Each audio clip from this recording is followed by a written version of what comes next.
Good evening, ladies and gentlemen, colleagues and friends.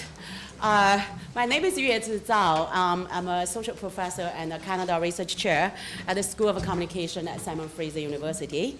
It is my great pleasure to welcome you to the 13th Smythe Lecture dedicated to the memory of Dallas Smythe, who was a professor at the School of Communication from 1976 till his death in 1992. And I really appreciate the fact that so many of you turned out today, because I know there's so much going on today. There's the President's Lecture up there in Burnaby, there's critical theory conference, so many other activities going on. Very glad to see you. Smythe was born in Canada and trained as an economist in the US. He, after appointments at the Department of Labor and the Federal Communication Commission in the US, he became a professor at the University of Illinois, Urbana-Champaign in 1948, and he taught the first course in the political economy of communication there. He later established himself as founder or one of the leading figures in the field of political economy of communication and a leading scholar of influence in Canadian and international communication studies. Underscoring a defined feature of the political economy approach, which examines uneven power relationships and the dynamics of domination and resistance in society, Smythe was not only an outspoken critic of the colonization of our consciousness by the mainstream media in North America, but also a keen analyst and supporter for popular struggles for social justice and the radical democratic alternatives to consumer capitalism. This led him to focus his research on the role of communications in the reproduction of both capitalist and socialist societies, or actually existed socialist societies of his time. And he wrote about communication policies and practices, not only in the United States, Canada, but also in Chile, Yugoslavia, China, and also in the international arena at large.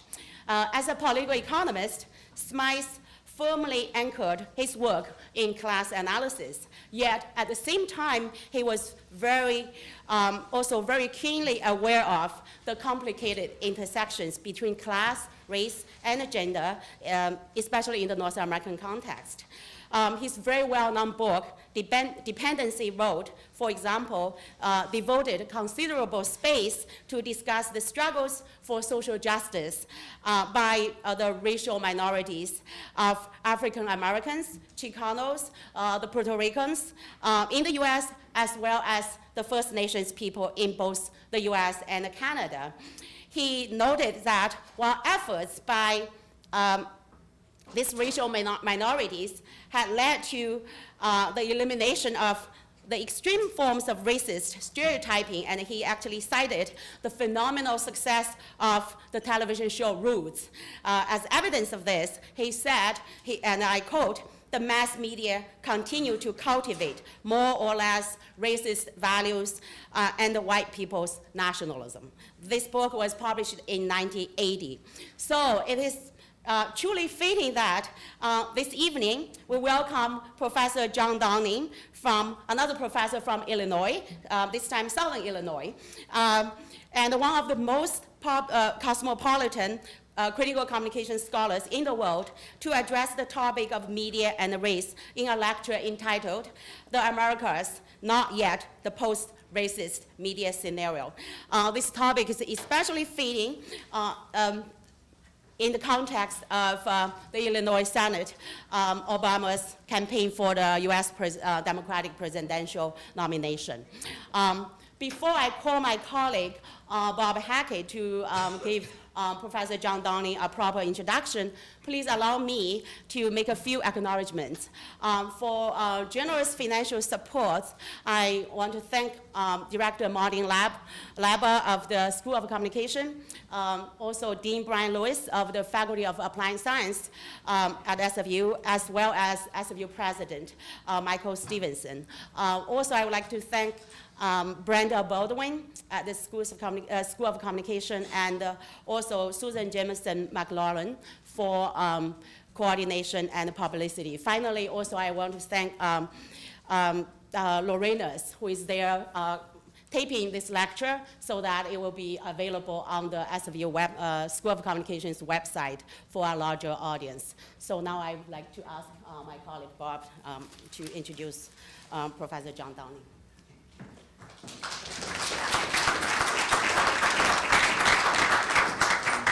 Thank you, Zhao. And it's my pleasant duty to introduce John Downing, or JD as is known to his friends and colleagues. And it's a difficult task to summarize his achievements in 3 or 4 minutes. So I'm going to crib from several other documents. And the first is his own bio, which is online. John Downing is director of the Global Media Research Center in the College of Mass Communication and Media Arts at Southern Illinois University, Carbondale. Before that, he taught at the University of Texas in Austin, at Hunter College in New York, where I first met John in 1986, and he's been a valued and supportive colleague ever since. The University of Massachusetts in Amherst, and Greenwich University in London, going right back to 1968. JD has written at least 8 books, or co-written or edited at least 8 books, including Radical Media, Rebellious Communication and Social Movements, The Sage Handbook of Media Studies, of which he's editor-in-chief, Representing Race, which is co-authored with another leading writer in the field, Charles Husband. Other books include The Media Machine, going back to 1980, the same year as Dallas Smythe's book, Dependency Road, was published, Film and Politics in the Third World, Questioning the Media, A Critical Introduction, and Internationalizing Media Theory. John has published recent studies of the global indie media movement and is currently working on editing a 1-volume international encyclopedia of social movement media. So that's the official bio, but I really don't think it does him justice. So I want to quote from a second document, which is a memo from my colleague Zhao, reminding us of the scope of John Downing's scholarship. It includes his internationalism, his extensive knowledge of international and comparative media systems, particularly his studies of East European and post-Soviet media, his work on third world cinema and politics, his work on media and democratic communication, on social movement and alternative media in all its forms, and of course his recent work on, in fact, ongoing work on media and race. But again, I think we need to flesh that out a bit, and I want to quote from a third and final document, which is actually a letter of reference that I had occasion to write just a couple of months ago in support of a nomination for John Downing as college, the Outstanding Scholar Award of his college, which was successful, by the way, so another of his achievements. I wrote several points here that I would like to quote. First, that John has made enormous contributions as a researcher and scholar, but also as a teacher, a mentor, a builder of communities of knowledge, and an intellectual beacon for individuals and movements around the world struggling for social justice. John goes to great lengths without sacrificing theoretical rigor to make his work as engaging and accessible as possible, avoiding the unnecessary jargon and impenetrable prose that is still too fashionable in some corners of the academy. You can make your own judgments about that, I suppose. But a third point is that as a white male scholar of British background, he deserves considerable kudos for raising and problematizing questions of race, gender, and Western centricism in media studies, and for challenging the related assumptions and blind spots in scholarship. And interestingly, one of the first media and communication books I ever read was John Downing's book, The Media Machine, which was published in 1980, as I mentioned, which is about the time I was switching sort of incarnations from political science to communication. And yesterday I was just sort of flipping through it and just came across almost at random, flipping through it, and came across a phrase, quote, "If we turn to these papers' treatment of racism and sexism, we find something startling straight away. They seem to pay as little attention to these forms of oppression as capitalist media. They indicate the other side of the coin of economism, the virtual neglect of oppression outside the workplace, by the state or in the home." So I think that speaks to a really long-standing concern on John's part with the question of race and gender, as well as class and inequalities of power in the media system. And I want to conclude with a fourth point that I made in my letter of reference, which was about his book, Radical Media, which I've used as a sort of a core textbook in my course on media democratization since its publication in 2001. In a published book review, I described it as a landmark achievement with an almost encyclopedic range of examples and analyses that is as impressively productive for the range of questions it suggests as for those it directly addresses.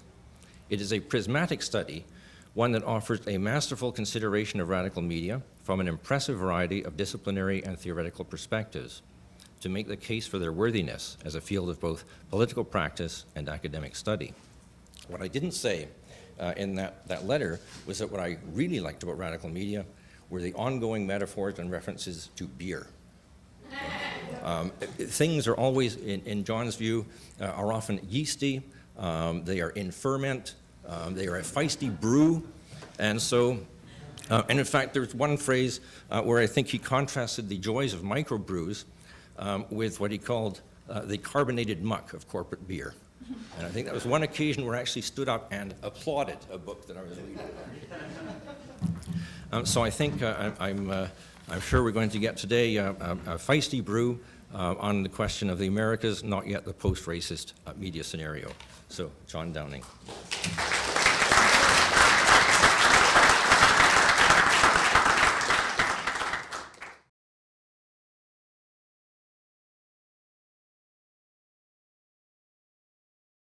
Thank you very much, Bob. I never realized that a close reading could be so dangerous. My habits of the heart are clearly clearer than I thought they were. I also didn't realize that this was going to be the 13th, and I hope tonight not to confirm anybody in their superstitions.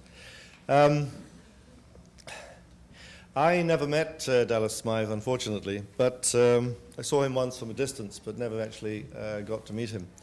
But when I began to prepare my doctoral dissertation back in the late 1960s, I found myself, as one does, plowing through former issues of journals, notably the Journal of Communication, which at that point was a very dreary exercise indeed.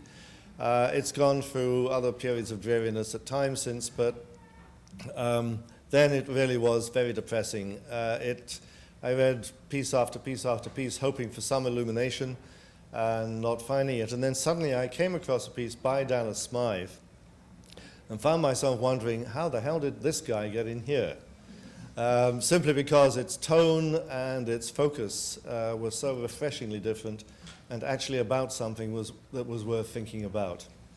So thank you, Dallas, for helping me on my way. The variety of bodies, of cultures and languages in the Americas is one of our great strengths in this hemisphere. And it's a strength which has been intensified by the widespread immigration of people who don't speak English since the 1960s into the heartlands of English language dominance, Canada and the United States, but also of Quechua, Aymara, Mapuche, Guarani, and Maya speakers, amongst others, to Latin American cities. However, there's also a profound cultural unity in the Americas.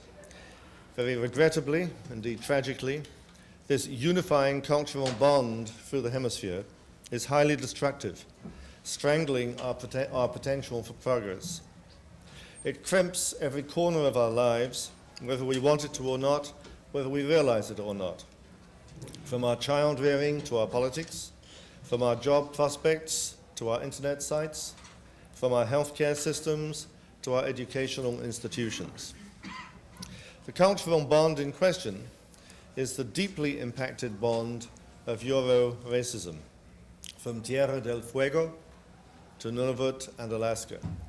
And not only racism itself, but its first line of defense, namely the denial that racism is a sufficiently energetic force in our societies today to still matter. This denial takes varying forms and is the topic of this lecture. It's a denial which is also contested, and at times we'll take a look at some of the ways in which it is being currently challenged. I'll begin with the United States because as current superpower it's the most familiar ground to everybody. Indeed, one of the points that Canadians, Chileans, Colombians, Quebecois, and Cubans, not to mention the nationals of other countries in the hemisphere, will readily agree on, is that the USA is the natural homeland of racism, racism of all kinds, both domestically and in the conduct of its foreign policy.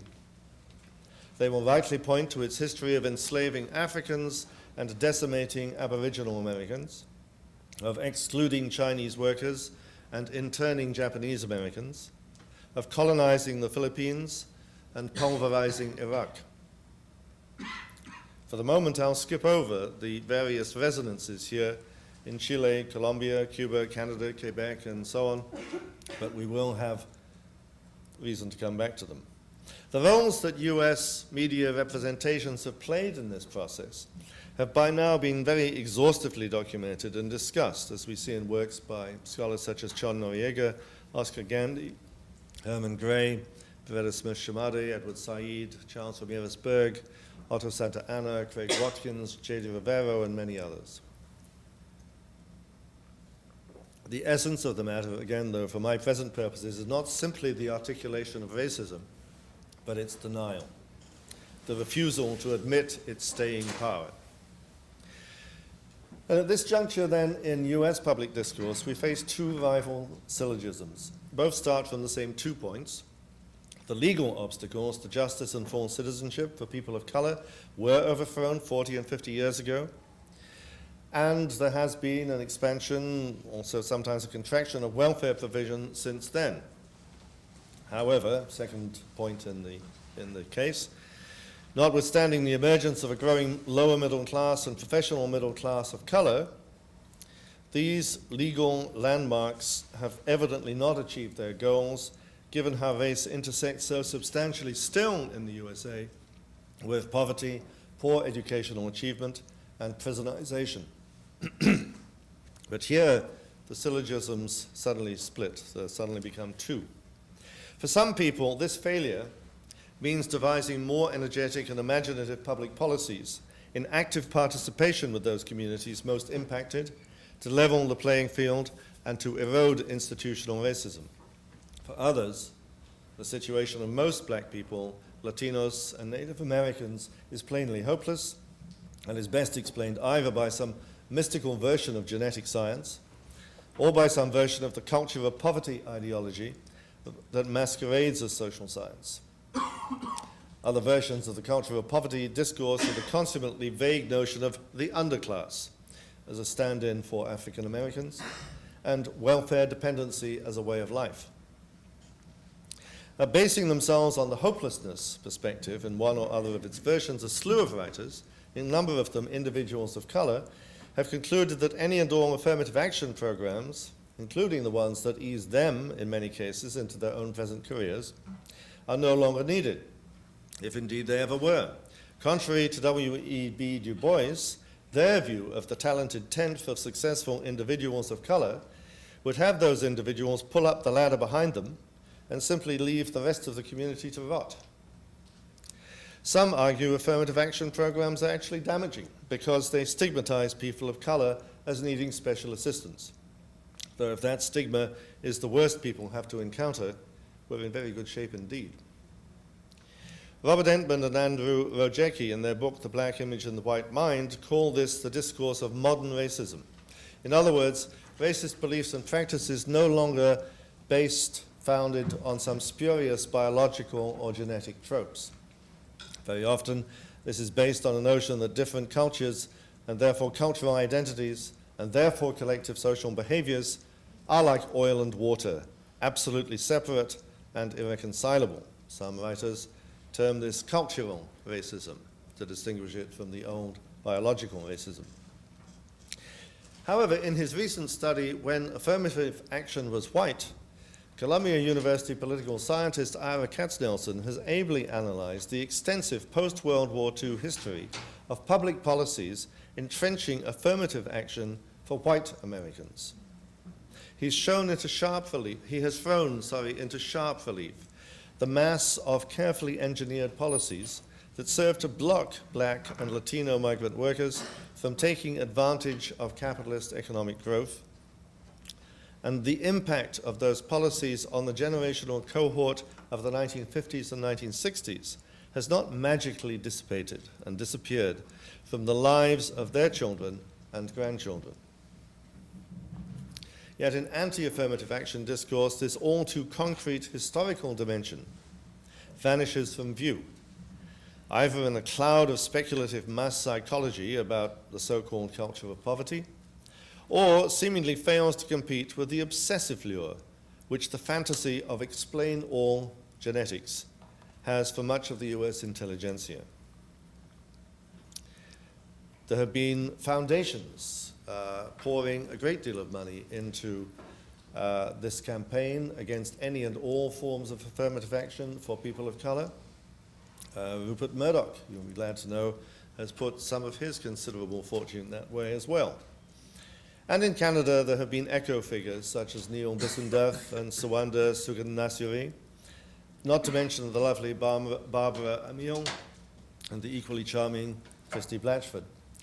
One of the most dazzlingly insightful mantras in these exalted circles has been that if they term their own opinions politically incorrect, then by God, those opinions must be automatically and self-evidently fact. However, the roles of US corporate media have not been restricted to airing or in a number of cases highlighting opinions against affirmative action policies. In a careful study of US commercial media representation of the linked issues of poverty, welfare, and race for most of the period since World War II, Martin Gillens has shown how welfare programs have been particularly associated in the media, in the US media, with black communities, at a level almost twice as high as the actual percentage of black welfare recipients. To clarify, the actual percentage of poor people who are black in the United States averaged over time just below 30% of the total poor, though on some individual indices, the percentages were a few points higher. Nonetheless, a routine virtual doubling of photographic representation of black poor people was evident in the three leading news magazines, Time, Newsweek, and US News and World Report, and was even more accentuated in television news.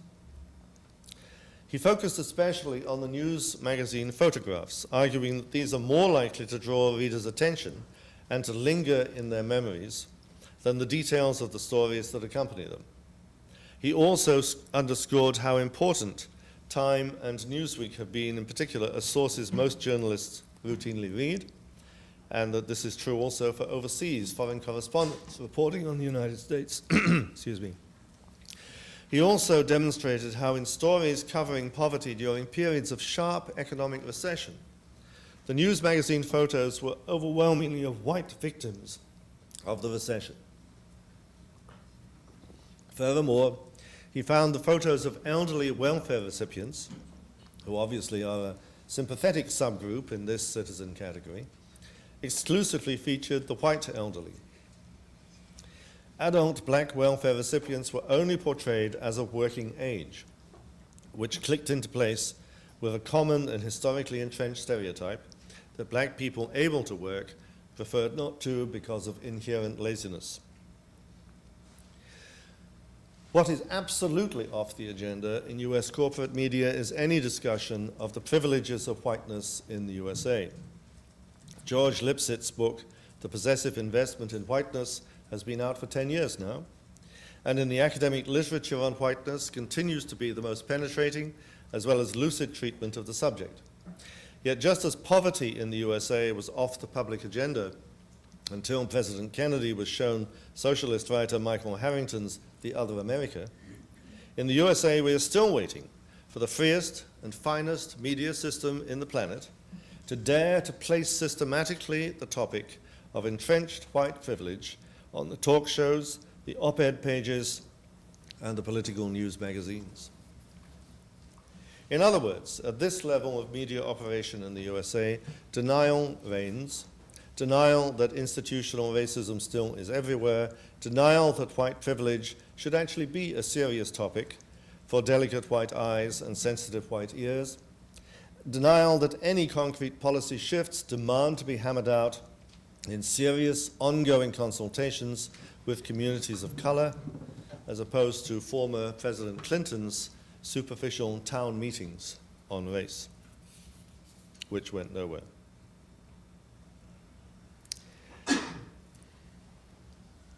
Recent media coverage of the Obama presidential candidacy has thrown up some significant illustrations of the racial impasse that bedevils the USA. And I'll just pick one dimension of it. We can talk more about this later if you so wish. There's been an instantaneous consensus that the Reverend Jeremiah Wright is indeed an appalling specimen of humanity, based on an endless loop of a few seconds out of a 35-minute sermon in which, at that point, he was explaining how often people in the rest of the world do not parrot the words, "God bless America," but rather say, "God damn America." This has been defined as blasphemy, rather than truth-telling. In the process, it has been rather like a rerun of the Willie Horton scenario of the 1988 presidential election, in which, as some of you may recall, the repeat crimes of a black parolee rapist were used by Bush Sr. to attack the Democratic Party presidential contender. In both cases, a totally unacceptable black man has been the devil, summoned up to try to dislodge the candidacy of a contender for the presidency, summoned up to stand as the ultimate symbol of intolerable danger. Obama's response has been to try to explain the sources of the minefield of race and to urge Americans to engage with each other in frank dialogue on the subject over the next decades, so that the subject may lose its ongoing power to distract from real issues of privilege and social class, of corruption and poverty.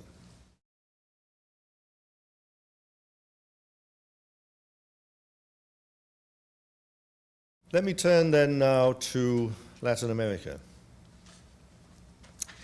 And I will end what I have to say today, eventually, with reference to Quebec and Canada. There's, of course, already a problem with the very use of the adjective Latin to define the hemisphere south of the US border.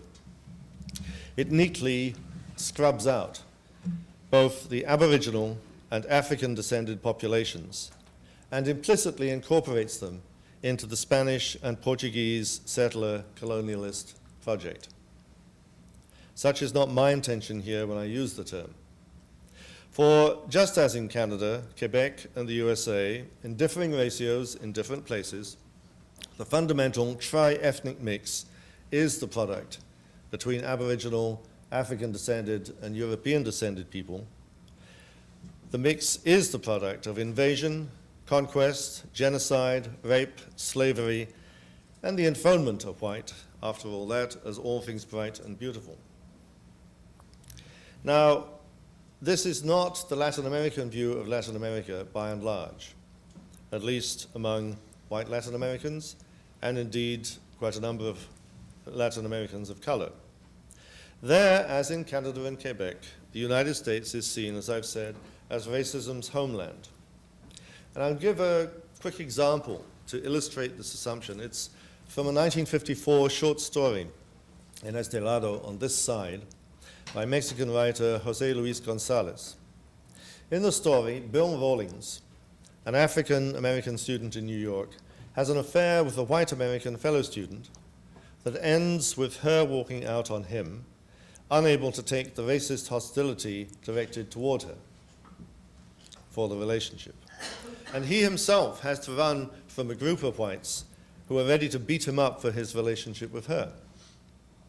He later finds himself in Mexico, where despite his halting Spanish, he meets only warmth and kindness from Nacho Rosales, proprietor of a little restaurant where he steps in by chance to eat lunch. The proprietor befriends him, counsels him, supports him, and at the end of the story, physically throws out some white American tourists who object to the presence of a black person as they're eating at the same table. After the fracas is over, the story closes with a pivotal remark to Bill by Nacho Rosales as he hands him a plate of food. Rosales momentarily apologizes for its spiciness, but then says, echoing the story's title, "It's high time you started understanding how we like to do things on this side of the line, acá de este lado." The story's implication is that the black man has found his new Mexican home, safe from the racism of the USA.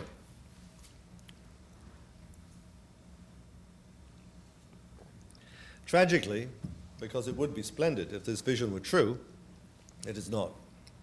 Historically, just within the last 150 years, there have been both genocidal campaigns against Aboriginal peoples in Latin America, and in addition, very widespread policies designed to encourage European immigration in order to whiten the population. Before offering some examples, let me just note that this kind of tradition in the hemisphere of different settler colonialisms preening themselves in contrast with the others has a long history. In the 1700s and 1800s, it was very common for the English colonialists to comment favorably on their treatment of Aboriginal peoples as opposed to the horrible Spanish and Portuguese and French, and so it went on. Anyway, some things don't change in a hurry.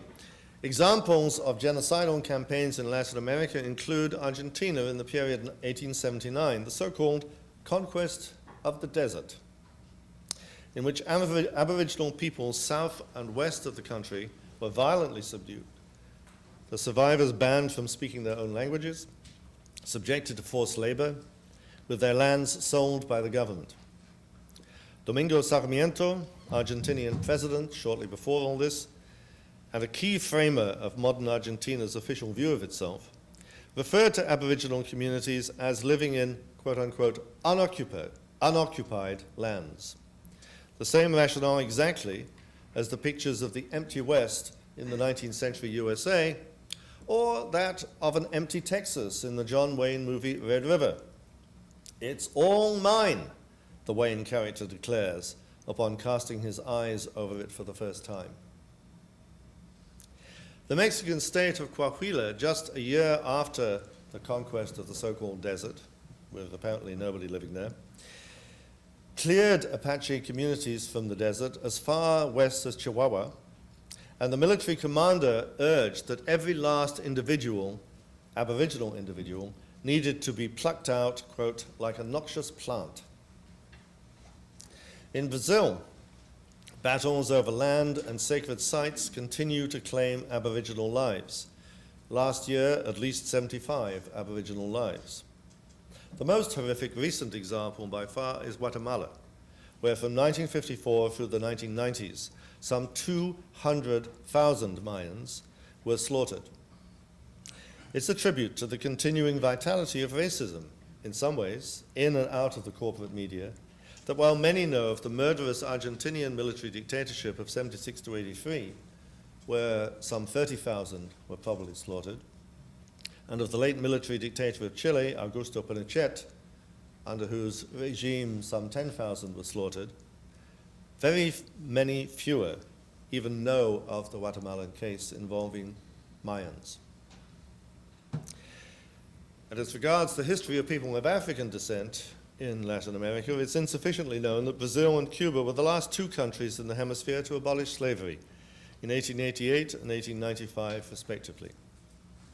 Indeed, Cuba in 1912 was the site of a huge anti-black pogrom in which many thousands of Afro-Cubans were slaughtered, and which was designed to stamp out a new black-based political movement. However, there are significant communities of African descent to be found also in Venezuela, Colombia, Ecuador, Peru, and Uruguay, and in the early 19th century were to be found in Buenos Aires. In the meantime, however, there are two key linked dimensions of South American nations, less so of Central American countries, which need to be understood. I've mentioned already the intensive efforts in the later 19th and into the 20th century to import European labor and Europeans more generally in order to whiten the population. The most successful in this project by far was Argentina, whose population is approximately one-half descended from Italian immigrants around the beginning of the 20th century.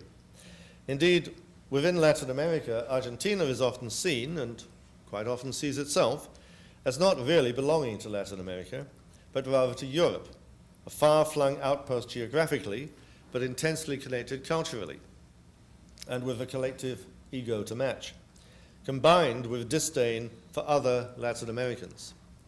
Hence the endless jokes told against Argentinians, and by some Argentinians against themselves, such as, Argentinians are Italians who speak Spanish and think they're English. Or about the two Argentinians who meet each other at a party, and after combing the party for a few minutes to seek out any other Argentinians, and finding none, say to each other, there's no one else here, screw 'em, let's leave. Que se jodan, vámonos. Yet the drive to whiten the population through European immigration was also alive and well in Brazil, Colombia, Cuba, Venezuela, and elsewhere. This whitening philosophy was not only a governmental project, though. In the quotidian circuits of micro-power, it was also processed on the ground in a myriad ongoing tiny encounters within the population at large, whether parents favoring children with lighter skin shade or straighter hair, or restricted marriage options, or racial career barriers. While Latin Americans often shrink from the rather straightforward black or white binary of the English and Northern European cultural tradition, visible in the USA and Canada, and as already noted, tend to see themselves as far freer and more open in interracial situations. There is nonetheless an enormous problem in this micro-differentiation of the socially constructed skin shade spectrum typically found in Latin America. Effectively, this delicately calibrated hierarchy, for there are numerous specific words in Spanish and Portuguese in common usage to place any human being's skin shade, hair, nose, lips, and other features within the hierarchy, this ideology still positions whiteness as the ideal and everything other than white as validated according to its degree of proximity to whiteness. Hence, in countries such as Brazil, Colombia, and Venezuela, the popularity of the term coffee with milk, café con leche, to denote the normal skin shade of the public, neither black nor white. Superficially, a celebration of the facts on the ground in those countries, it echoes also the famous argument of one of Mexico's most influential educators and thinkers in the first half of the 20th century, José Vasconcelos. And Vasconcelos, in 1948, wrote a book that went through many printings and editions called, in a not good translation, The Cosmic Race. A better one would be The Cosmic People. And he also used interchangeably with that term, the cosmic race, the fifth people, the fifth, la quinta raza.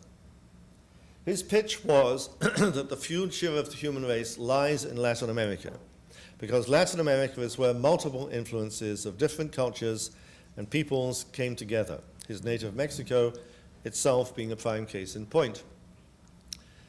However, it all sounds very heady and not too far removed from a certain rosy multiculturalism familiar in Canadian and US debates.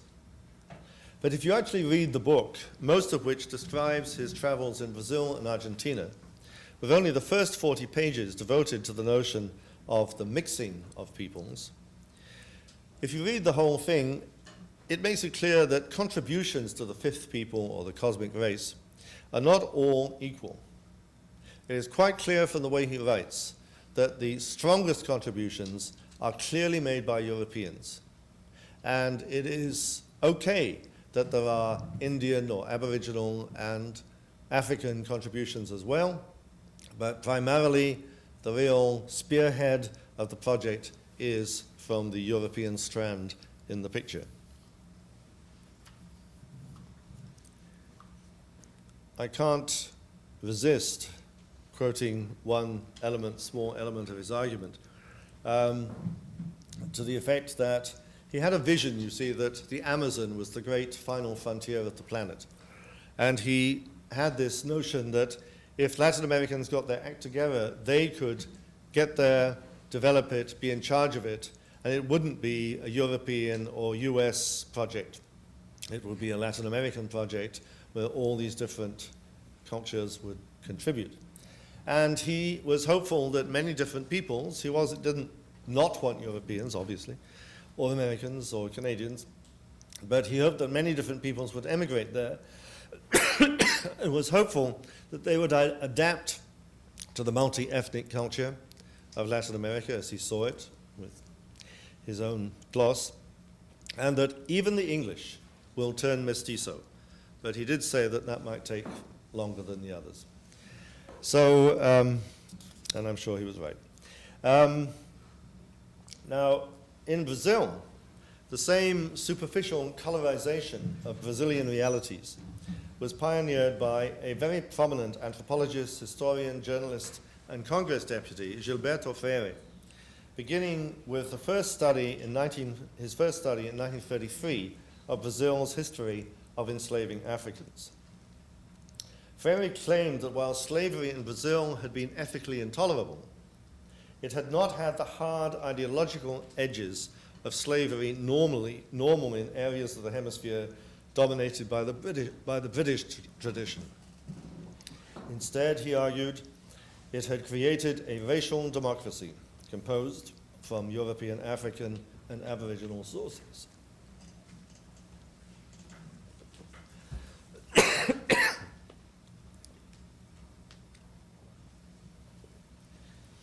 Now, these two writers, Vasconcelos and Freire, were extremely influential and have significantly framed public understanding of race and racism in Latin America to this day, although more recent generations of Latin American researchers have challenged their work, sometimes vigorously.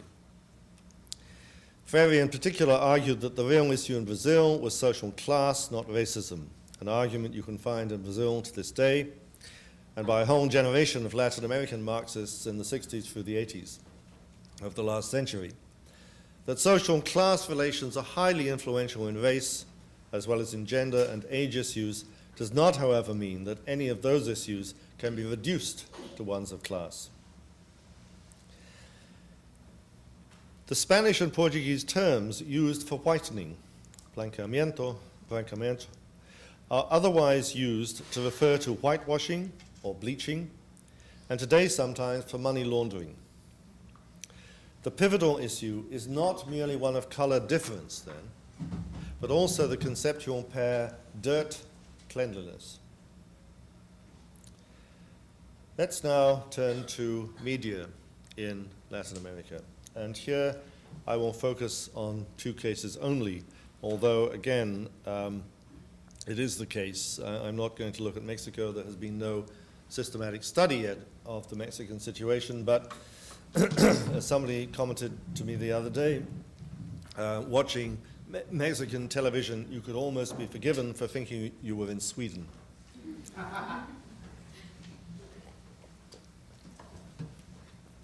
So, to Brazil.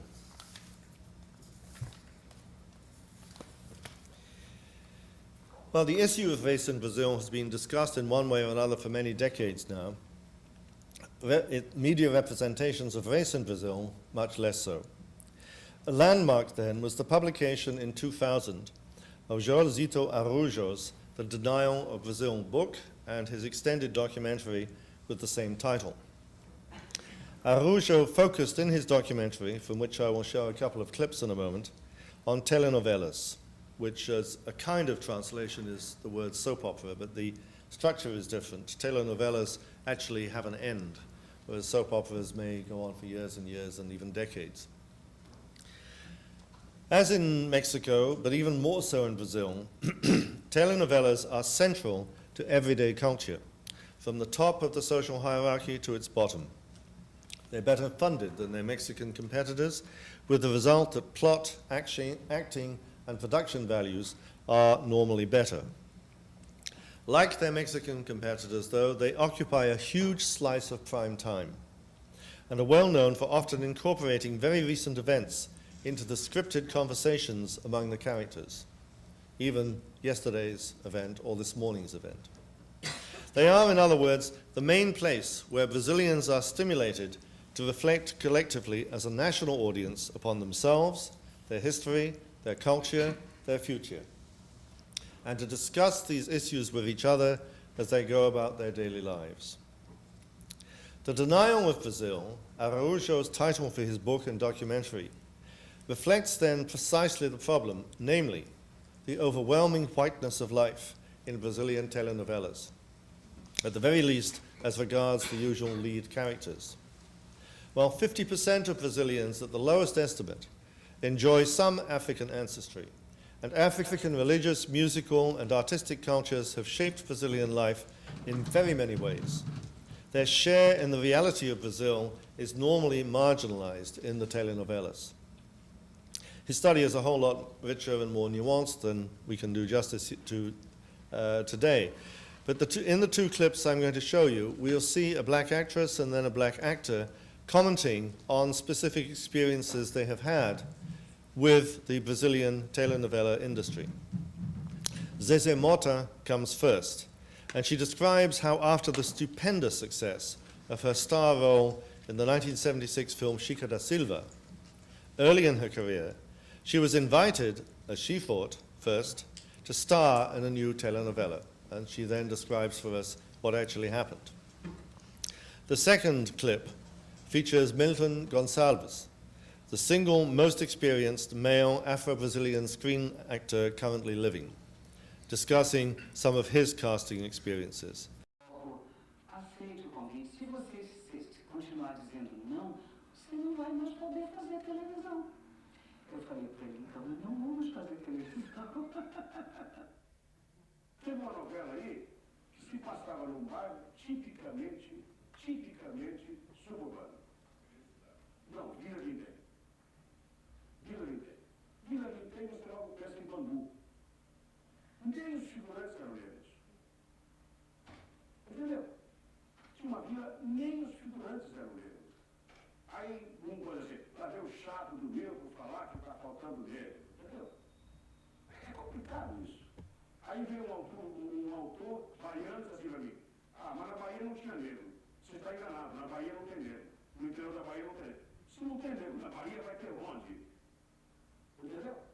Então, eu acho que esse desejo de se ver retratado, esse desejo de se ver, né? Algum progresso vem sendo feito naturalmente. Hoje os comerciais já começam a incluir, né? Já há algum tempo os comerciais começam a incluir modelos negros, já incluir modelos negros, começam a levar esse segmento negro como consumidor, que isso é business.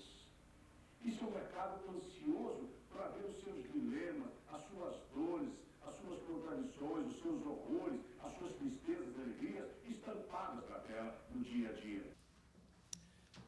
In other words, what you've seen in the mouths of two leading Brazilian actors, Afro-Brazilian actors, is this silent televisual denial. In other words, that at least half of Brazil's population exists, the denial that at least half of Brazil's population exists, both is racist in itself and is sufficiently secure in its racism to deny that racism is entrenched in Brazilian culture. The other example I will look at from Latin America is Venezuela. The most recent study, though overall there have been very few anyway, of Venezuelan media and issues of race is by Professor Jun Ishibashi, Associate Professor in the Latin American Studies program at the University of Tokyo. In a study published in 2003, He reported on the symbolic annihilation of Afro-Venezuelans in billboard, TV, and cinema advertising, in the national Miss Venezuela contest, and in telenovelas, which are important also in Venezuela because Venezuela has the third strongest telenovela industry in Latin America after Mexico and Brazil. For example, out of 133 billboard commercials with humans depicted, only 10 featured black humans in any way, shape, or form, and out of 116 TV commercials, only 14 did so. 2 out of 53 contestants for Miss Venezuela over a 2-year span were averagely defined as Afro-Venezuelan by 91 respondents who looked at their photos, and in 6 different telenovelas, free from each of the 2 major channels, just 4 characters out of 90 were Afro-Venezuelans. When Ishibashi analyzed how far the few Afro-Venezuelans who were portrayed fulfilled any major role in these representations, a mere 2% featured in billboards and TV spots, and precisely 0% in movie ads, the beauty contests, and the telenovelas combined. What is more, Afro-Venezuelans were conspicuous by their absence in ads for cosmetics, pharmaceuticals, and detergents. The point I made above about the pair cleanliness, dirt, was clearly hegemonic in the Venezuelan advertising industry and society at large. Professor Ishibashi's study goes into a number of other significant dimensions of the issue, such as the taken-for-granted nature of these racist valorizations in making decisions over which models even get summoned to audition in the first place. However, he's more recently commented upon how these issues are playing themselves out since the beginning of the Hugo Chavez era. His observations focus both on the uses of racist images and language by the anti-Chavista opposition in their media, especially commercial television, on which they have a near stranglehold, and on the discursive responses of both Chavez and some of his supporters to these attacks. He notes one occasion in which Globovision TV channel actually inserted a snore track into a series of tight close-up shots of an elderly African president visiting Venezuela as he dozed during a public event. In the background could be heard comments from the news crew like the following: "He looks like a character from Planet of the Apes." Another person: "Yes, he's the spitting image."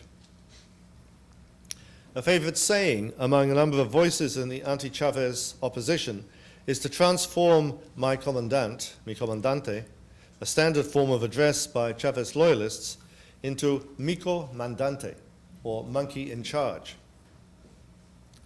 However, the government side has on a number of occasions been content simply to invert this terminology, in the sense that they define all the opposition to them as racist hostility by a white elite, whether to Chavez himself, who prides himself on partly his Indian and partly his African parentage, or to his supporters, who are numerous among the mestizo and mulatto majority. However, while in the country's new Bolivarian constitution, which his regime has promulgated, the rights of Aboriginal Venezuelans are specifically included for the first time in history, the same is not true for Afro-Venezuelans, despite the recent argument for doing so publicized by the country's main black organization, the Afro-Venezuelan Organization Network.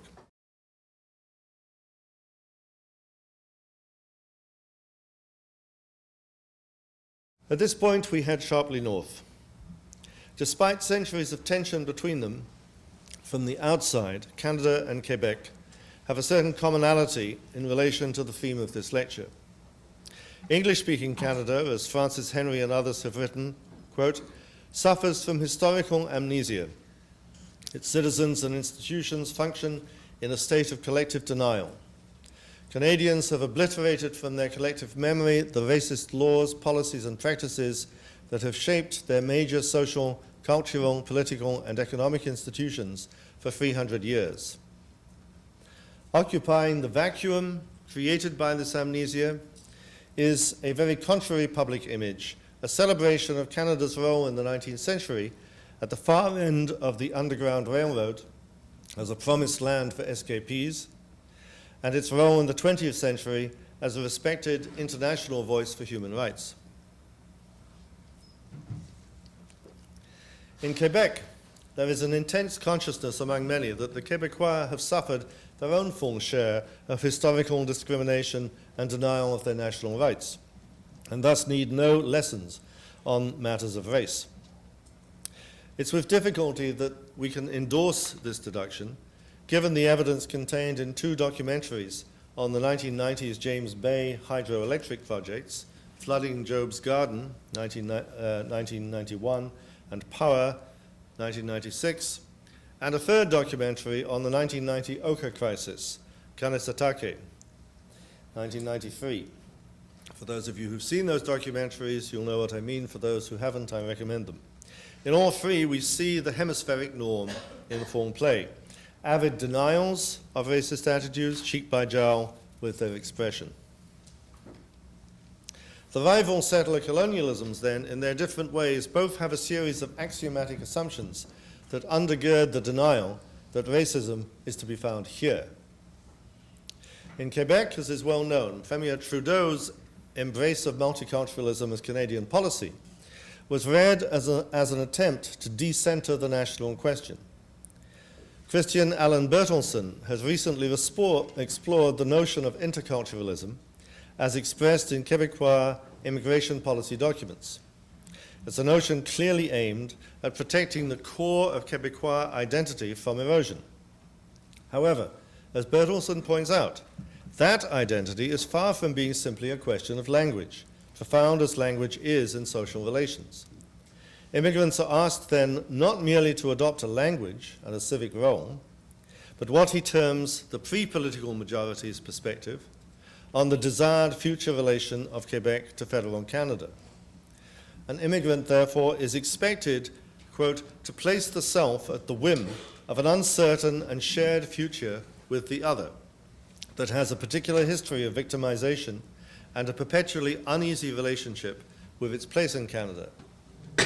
Hence, as he puts it in a discussion of the Quebec government's poster campaign of a few years back, Le Cœur Québécois, the Québécois heart, picturing different racial groups happily enjoying Quebec identity, the stitched contradiction between self-preservation and openness to the other, in the name of equal cultural respect, anti-racism and interculturalism, assimilate on all fronts. In English-speaking Canada, it would be an error to assume that similar attitudes are not in force, even though the dynamics of the national question are so different. Tanya Dasgupta has argued there's an underlying, quote, notion of who a Canadian is or what a Canadian looks like. The implication is that a Canadian is white, middle or upper class, and Anglo or Francophone. Anybody who deviates from this stereotype, someone who is a person of color, has a non-dominant accent, wears a different dress or headgear, coupled with a working class occupation, may be referred to as immigrant or non-Canadian, even though they may be holding Canadian citizenship. Yasmin Jawani of Concordia University has explored very interestingly and at much more complex levels than I have time to engage with here, how the refusal to acknowledge the continuing force of racism and widespread violence against women expressed itself in Canadian news media coverage of certain high-profile murders of teenage girls. Notably, the 1997 Rina Virk case in Victoria and the 2001 Eileen Otaño Garcia case in Montreal. In the former case in particular, every possible explanation was trotted out in the courts and the media, girl-on-girl violence as a new social trend, except racism. Indeed, despite evidence to the contrary, the judge in the first trial entirely avoided the issue. The Vernon, BC massacre in 1996, she argues that media explanations were very heavily weighted in favor of cultural explanations and therefore privileged the non-Canadian and immigrant identities of those involved as explanatory factors in accounting for the horrific violence that ensued. The process of denial, she points out, quite often stretched to gender issues as well as race, which should not surprise us. And Jawani's discussion is particularly strong in the ways in which she links these two dimensions. Certainly the evidence she brings to light from focus group discussions with girls and young women whose families originated from some 20 different nations showed that for them, racism is a significant aspect of their everyday reality. Yet their school curricula mostly refuse to address the systematic and everyday racism they experience, just as media are reluctant to engage with it head-on. This was not 100% the case in news media, as Giovanni points out, in her comments on some op-ed pieces and on the relation between her activist group and the group of journalists who are reporting some of these cases. And no doubt there are valiant and embattled teachers in the school system who are active in responding to these issues. But from a variety of studies, it is clear that the general run of headlines, editorials, and news narratives entrenches this pattern of avoidance. Well, this has been a hemispheric survey, to conclude, in which I have sought to illustrate a very common pattern, not only of the continuing force of racism in our times, but also of the all-too-common refusal to acknowledge that fact. Clearly, that denial protects racism's continuing power seriously to distort people's lives. By offering this hemispheric overview, I've inevitably been foreclosed from venturing into great depth in any one case. But had I done so, it would have been impossible to do justice to the sheer prevalence of the problem after 500 years and counting. In focusing on this dimension, I have frequently cited scholars from a variety of countries who deploy their intellectual skills against the persistence of racism and its denial. Those who resist are, of course, not only academics. There are many people who daily lead challenges to this tenacious issue, and a great variety of terrains where the challenge is voiced. One of the most important terrains, I would suggest, may be popular music, where composers and performers are very frequently drawn from communities of color. This does not magically make them anti-racist combatants, any more than it makes white musicians into white supremacists. But in hip-hop and rap music, as in other formats, the racial world order is quite frequently contested. Yet so far, I have not addressed music at all, nor have I addressed the community radio movement in the Americas, nor the working links that have been forged over the past generation through the hemisphere among Aboriginal groups and activists. There are documentary filmmakers who sacrifice large chunks of their lives, and sometimes their health as well, to giving video voice to the racially excluded and marginalized. But the existence of these important efforts does not plainly solve the problem yet. By acknowledging their efforts, I do not intend to ease the rest of us off the hook.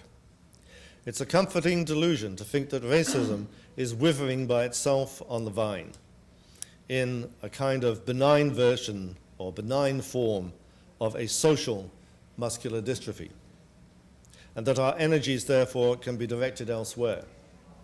What was put in place over 500 years will not magically melt with multiculturalism.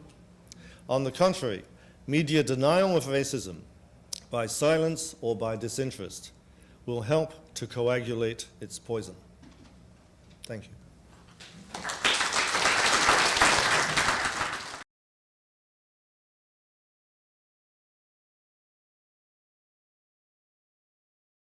Wonderful lecture. Thank you very much.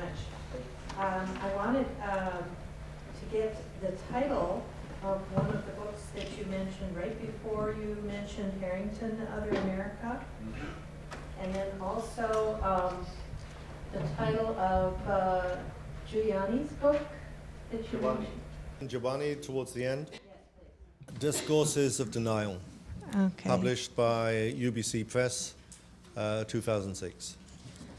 The other one, I'm not quite sure. Maybe you should have a word afterwards. It Yeah, you reminds talk me of about, a story I was once told about Monsignor Ronald Knox, who was a very prominent Catholic public intellectual in Britain some decades back, who was apparently a very brilliant student, and he had not been behaving as he should as a student and doing his essay, and so he turned up for the philosophy thing with his tutor, just him and the tutor, and he read an essay, supposedly, with his pages like this, there was nothing on the pages, right? He just turned the page from time to time and continued to talk. And it all went fine until his professor at the end said, well, that was very interesting, Mr. Knox, thank you very much. Could you just go back to the point you made on page 4? So I can't quite remember, but if you come to me afterwards, maybe I'll find the Kennedy quote and we can work from there. Okay, and I was also going to ask, there are lots of other sources about gender in media, but I just wanted to know if you came back from Victoria last weekend and noticed a headline that the real estate agents were considered fearful for asking to have a response system through their cell phones because several of them had been attacked, and now this 22-year-old woman had been murdered while she was showing a home. She had notified 2 of her other co-workers that she was fearful or concerned about this person that she was showing this home to. And I was wondering about the word fearful, because in that situation, they're making it seem like these women were unnecessarily fearful about showing people these homes, even after several of them had been attacked and this woman had been murdered. And in other cases, I would think that the word would be outraged or challenged or something like that. Do you think that in this hemisphere, but in a lot of media, women are portrayed as being fearful or victimized or other things like that? I think that, yes, I mean, I think there's certainly a very long tradition, entrenched tradition of seeing women as not challenging, as passive and so on, and that's obviously sort of a very deep cultural kind of stereotype. It's difficult for me to comment on that particular case because I only arrived in Canada yesterday evening and I wasn't actually aware of it. But at the same time, if that's much on people's minds at the moment and other people would like to discuss it now, I mean, that's fine by me. But so please, I don't want to close off that issue if it's on people's minds. But I'm not sure that I have anything much useful to say about the specifics beyond my response to the general statement about, yes, by and large, and that women who are who do sort of express pugnacity, if you like, in response to issues are very often defined as behaving inappropriately. But those are generalities. Well, you mentioned in passing Roots as a production, media production in the United States that was anti-racist. But it seems to me, remembering different things, that actually they're some of the finest media work that's been done in the United States is anti-racist, and that actually, even though there's quite a racist climate, there seems to have been quite an industry. I mean, we just saw Raisin in the Sun be played here recently, but I mean, from there forward, many different media products. Do you think that these, it's a two-part question. One, do you think that these are actually having an effect on the consciousness of the public in the United States, but also, is there anything comparable in other parts of the world? Within the limits of an already very long lecture, I couldn't kind of give a huge number of examples, but I was trying to stress at the end the extent to which, I mean, up and down the hemisphere, there are people who challenge these issues, and media makers of various kinds who challenge these issues. And I tend to think that quite often some of the most important people I spend, as I say, no time at all talking about in the body of the lecture, are musicians and singers who very often challenge these and have a lot of play. Sometimes the fact they're underground and don't get much commercial play makes them all the more prized by activist sectors of the public and all the more inspirational to them. So Yeah, I think there's a lot. In terms of Roots itself, it's a complicated deal because, very complicated, and I'm not going to be able to handle what I see as all the complications. On the one hand, the fact that it graphically and over a single week or so, or a series of consecutive days, represented a feature of US history which by and large until that time hardly got dealt with at all in the schools and so on, did so with the power of television and the power of a dramatic narrative and the identification with characters. On that level, very powerful.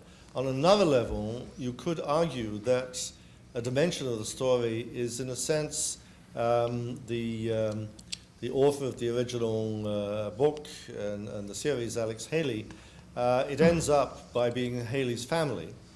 And so it ends up by being a series of individuals who faced much more than the average set of obstacles faced by immigrant white Americans, but nonetheless got there in the end. And so on some level, Roots could be read as a demonstration that, yes, African Americans have had a far tougher time than everybody else, but they're now kind of there. It is possible, at least, to be there. Alex Haley, got there. Now, you know, that may be a dyspeptic reading, but there are various dimensions to Roots, I think, and a proper discussion would take longer than that, but those are my thoughts. In the last few months, observing the U.S. Presidential campaign, I've been puzzled by how the media in general has dealt with the situation of Barack Obama.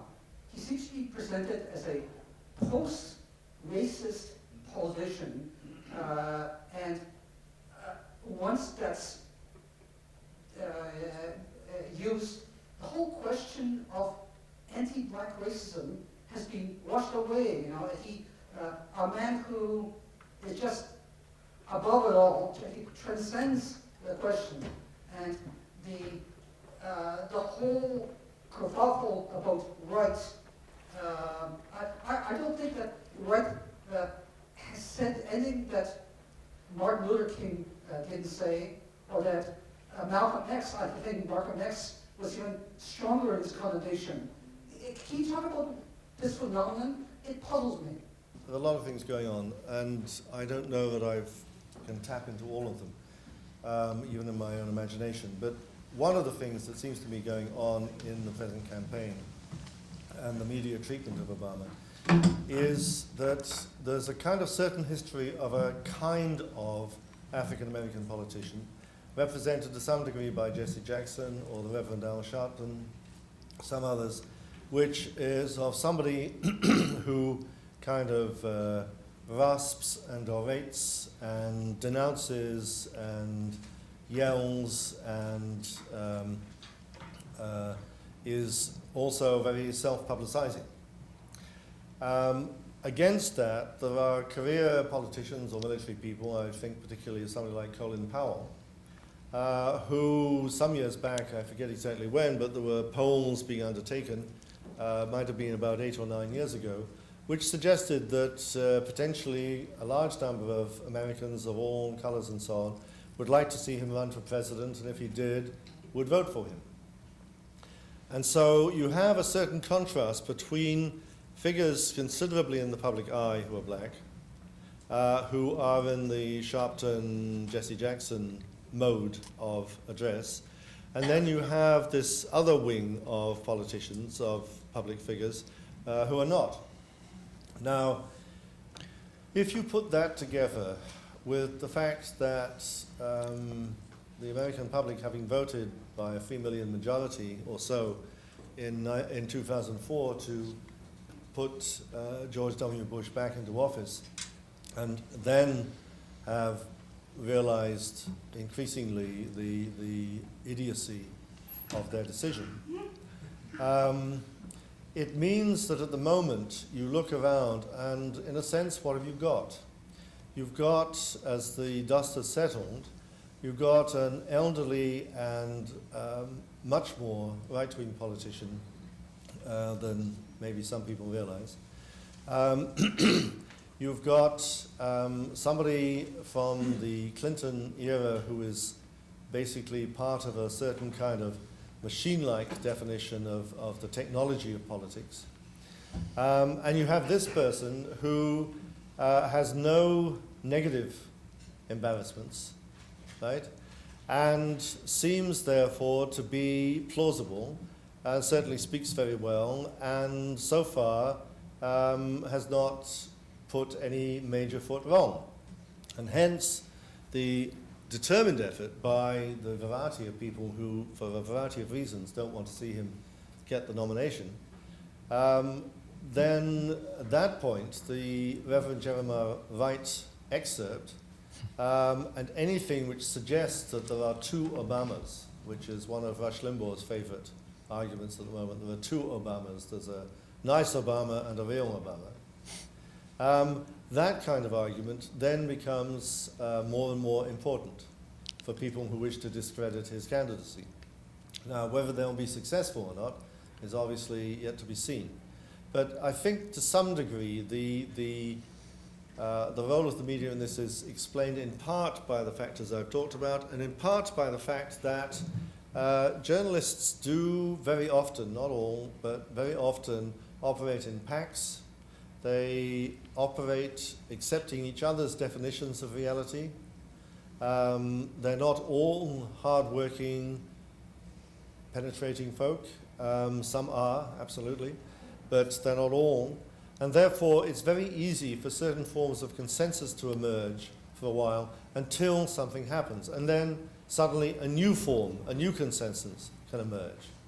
Now, if the Jeremiah Wright scenario has to be, sort of ends up by having sufficient wind pumped into it, then that will become the, wasn't it a pity, he looked so promising, but then, of course, as we thought about it, it wasn't to be.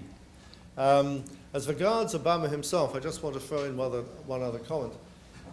I see him as having been in a position where he could not usefully refer to the whole text of the Jeremiah Wright sermon, because he knew, obviously, that the vast majority of voters would never bother to read it. They wouldn't kind of hunt it down and read it. The sermon was what the TV news operations had made it in that sort of few second loop which went over and over and over again for 2 weeks. That was the speech by the time Obama came to make his speech in Philadelphia. And it was impossible, I would suggest, for him to reply to the speech as a whole in his own comment. And therefore, all he could do was try to move the debate to a point where the issue was no longer being simplified, but the complexities of the issues and the real issues and the way this could act as a distraction from them could be given some attention. We'll see if he's successful or not. I hope you wouldn't find my question slightly off topic, because it extends beyond racism and kind of includes secularism as well. I'm interested in learning about your thoughts and your observations in the last 6 years or so. And I'm referring to what happened in September 2001, whether you have seen a shift of racism with respect to certain communities, because I've heard on TV that African Americans are not the blacks anymore. A Muslim is the new black in USA. I'm wondering about your thoughts on that, and whether you see the Islamophobic culture that mainstream media has now created, whether that's also part of this entire racist culture, or whether this is something new or a new phenomenon that you have never seen before, and how does that tie into secularism? Islamophobia, I mean, goes back, obviously, at least to the Christian Crusades, and has been a staple dimension of European cultures for many, many centuries. And what I tend to think happens is that many of these issues, stereotypes, concepts, discourses can lie dormant or semi-dormant for quite a while. And then, under the pressure of events, and those events can include highly unscrupulous political leaders, they can be summoned back into life, sometimes surprisingly quickly, and with surprising kind of venom attached. In terms of the question of that Muslims are the new black people, I think that on a certain level of operation, there's an element of truth in that. It's certainly the case. I mean, I have, for instance, one doctoral student from Bangladesh who recently completed his dissertation, and he found in his research in New York's Bangladeshi community that Bangladeshis who'd lived in the United States for 10, 20, 25 years found the situation after 9/11 totally different. And it was something which kind of shocked them, because apart from a very general identification with fellow Muslims who are Arab, they never thought of themselves as Arabs, and they couldn't understand why, as Bangladeshis, they were being identified as being part and parcel of the Arab world. Not that that makes any sense anyway, because as we know, there were masses of different opinions in the Arab world. So I think the intensification on the media level, on the daily level, the interpersonal level, and so on, all these levels has been very tangible. And so that certainly has changed. I think, however, that the notion that somehow the experiences and the processes which govern black people's lives in the United States have suddenly kind of switched gear. I think, I'm sure, I am certain that if you apply for a mortgage, if you apply for a job, if you apply for all kinds of things in the United States, medical care, whatever, all the evidence is there, repeated surveys over decades and decades now, and I don't think that all those daily practices have suddenly kind of people said, oh no, we shouldn't do that anymore, because now we should only think about being nasty to or discriminating against people who are Muslims. Our capacity as humans to have multiple targets for being nasty to is really a matter of historical record. In about whiteness, to me what comes to mind is there's a dominant clique that wants to maintain its status, and so it excludes everyone who doesn't fit its parameters. And are there a few aspects of that ideology that are capable of being specified and critiqued so as to subvert it? Well, I think, it's got more complicated, obviously, over the last sort of couple of 2 or 3 decades, because, when you have the Reagan cabinet and the two Bush cabinets, including people of color in the cabinet, you say that, at least on the political level, in terms of the political class, there clearly is not an absolute refusal, right? Whereas, it's until the election of Lula in Brazil, it had previously been impossible to find an Afro-Brazilian in the cabinet. I'm not sure when, I believe sometime during the 1990s, the Cuban Politburo may have admitted an Afro-Cuban, but for the first 40 years, there was no Afro-Cuban in the Politburo in Cuba. So, this is a very deep-seated, deep-rooted issue. So it can certainly be attacked. There are Afro-Cubans who have, in a variety of ways, I never sort of got to Cuba, but there are Afro-Cubans who in a variety of ways have sought to subvert this. Not always in ways which I can particularly join in with, but they have. So it doesn't go without challenge. But I just think that the process of challenge, as I say, this has been laid down over 500 years. And the process of challenge includes exposing and critiquing the idea, but it also means living out that critique in all kinds of practical way at a degree of patient resolve over decades and more than decades in gradually pushing it down. Not that it wouldn't be great to push it away instantly, but I don't think that something that has been put in place over 500 years can be rolled up like a rug, whatever the energy. I've just been subjected to about 2 weeks of American media, just returned to this alternative universe. And I have the sense that across the spectrum, the American media, and I suppose pundits in general, are celebrating the candidacies of Obama and Clinton as a historic breakthrough on grounds of race and gender, respectively. And I'm a little more cynical myself, I guess. I'm just wondering, do you think, would it make any real difference in terms of either American public policy or political culture if either of them were elected? Okay, well, my personal view is as follows, and I've got into trouble with this 2 or 3 months ago with very dear African American friends up in Chicago when I voiced this.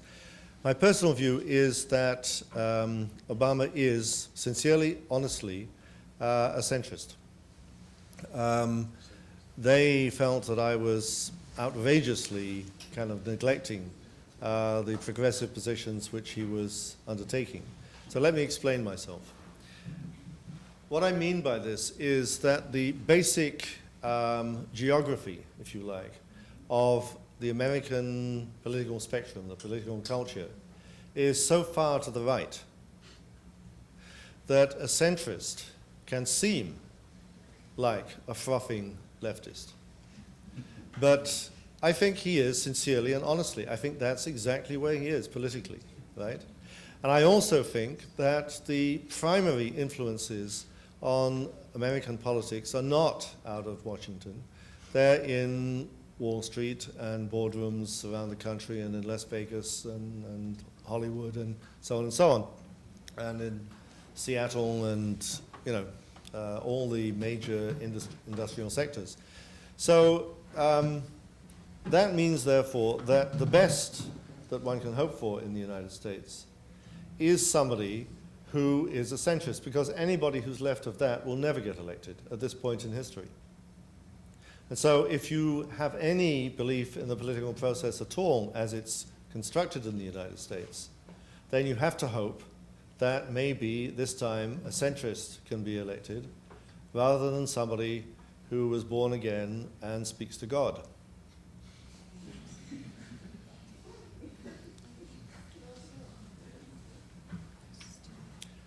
Can I just say, because I forgot to at the moment, so embarrassed at the revelation of my beer drinking habits, a thank you for the very kind remarks from Professor Zhao and Professor Hackett introducing me. Thank you.